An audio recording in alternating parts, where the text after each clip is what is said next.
It's 426 BC. Two Greek city-states, Athens and Sparta, are at war, and every city-state nearby has to take sides. Cleon, an aggressive Athenian populace, is the focus of today's video. His first mention is in a heated debate over a former Athenian ally city turned enemy, Mytilene. The upper class of Mytilene turned on Athens and tried to ally with Sparta, but they failed and were under siege by the Athenian army. The Athenian courts argued over what to do with them. Maybe we should go easy on them. No, we should punish the people in charge.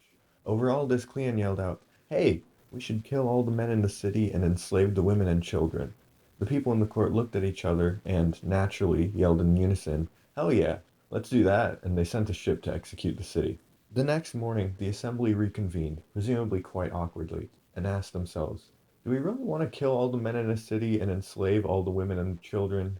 Cleon, who always stood his ground, said yes. An Athenian citizen countered, "Look, guys, I'm fine with the killing, but let's be realistic here. Do you think killing everyone, even the people not responsible for the revolt, would actually prevent future rebellions? People will rebel regardless. Freedom is human nature. If we burn Mytilene to the ground, wouldn't future rebels think we'll never accept surrender, so they may as well burn themselves to the ground first?" The council agreed, and somebody went down to the docks and told the ship crew, "Hey, you remember how we ordered that city to death? Yeah, I mean, that was pretty crazy stuff.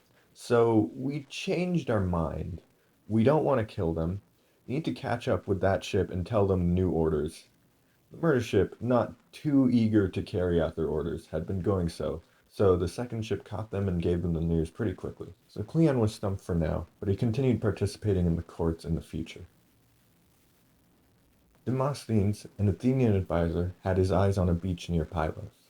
Pylos was a Spartan ally city near Sparta, so he thought the beach would be tactical. The generals with him thought that was pointless and stupid, so they went on their usual sea rounds in the area when a storm came in.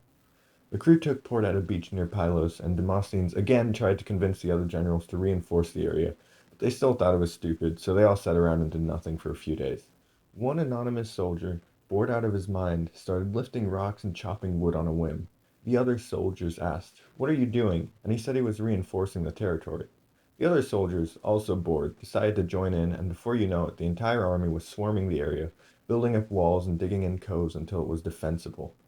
Meanwhile, the Spartans, who were throwing a festival, didn't care too much about what the Athenians were doing. But after a week or so, they looked outside their walls and realized, oh, that's going to be a problem. They panicked. Spartan King Agis, who was doing his yearly invasion of Attica, actually, you know what, let me elaborate on that. Attica was farmland around Athens and was evacuated within the first year of the war.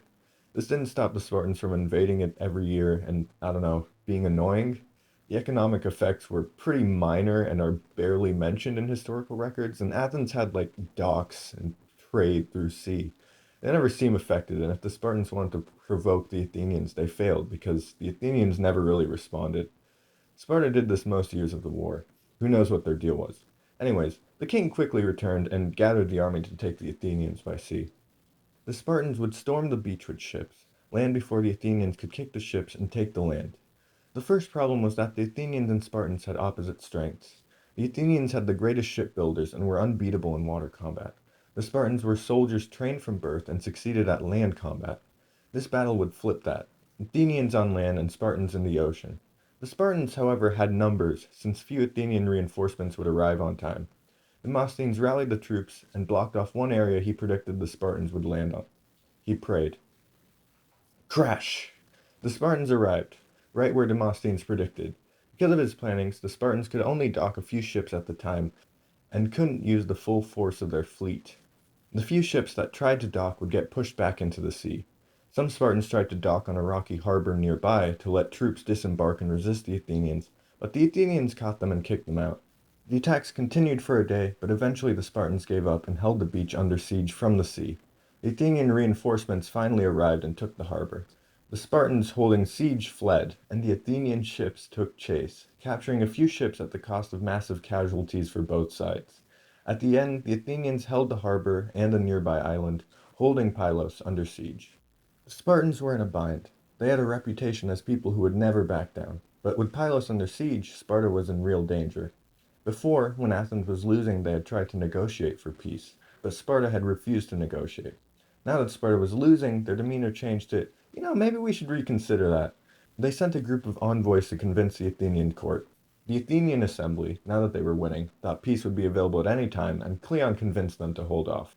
So the siege continued. Athenian ships around Pylos, but the Athenians were the ones getting worn down. Their beach had little space, and food and water was scarce. Pylos, however, found a way to resist the siege. The Spartans yelled to their slave population, "You want freedom? Well, if you sneak food in without getting caught, you'll get freedom." And despite the obvious risks, many were willing to try. Some people ran by night, or when a good wind would stop the Athenians from being able to anchor at Pylos. Others would tie a sack of food to themselves and dive into the water to swim beneath the Athenians. This plan worked well for Pylos, and they withstood the siege pretty well. So the Athenian court was pretty pissed at Cleon for talking them out of a peace deal. Cleon's response was that the reports were lies, so the court asked Cleon to check Pylos and see for himself. Since Cleon knew he was lying, he said, "Nah, I mean, if you believe the reports, that would be a waste of effort.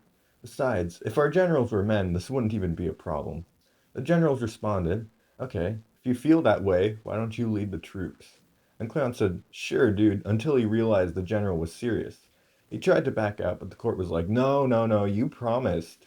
And they threw him on a ship with the troops and kicked him out of the city. Cleon promised he'd be back in 20 days with Pylos defeated, an absurd promise, but the court played along.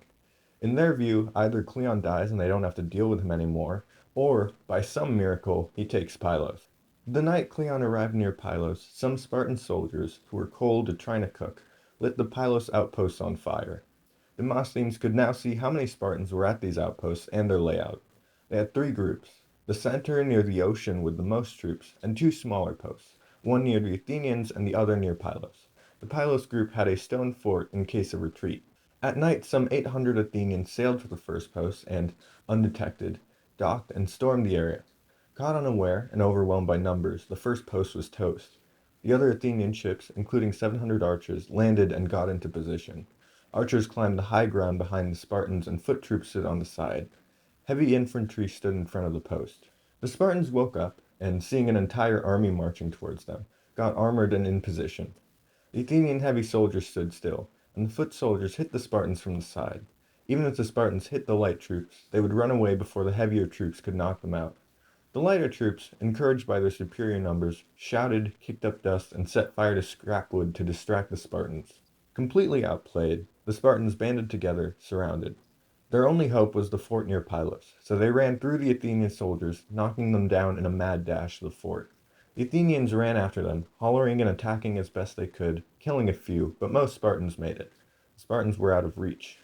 Guards surrounded all fort entrances except one, a rocky path by the beach, near impossible to climb and within sight of the enemy. A small group, some archers and foot soldiers, decided to try the pass. They ducked under the guard sight, climbed where they could, and kept quiet until finally they emerged on a cliff above the Spartans, who were now surrounded on all sides. Within 20 days of Cleon's arrival, with nowhere to turn, the Spartans surrendered, laying down their weapons and leaving the city of Pylos to the Athenians. Cleon returned home, his mad promise fulfilled. He would be treated as an Olympian for the rest of his life until he died in the Battle of Amphipolis 3 years later. His death was one of the main factors that allowed for peace negotiations, since he was the main Athenian for war. Well, that's all. Thank you for watching. See you in the next one.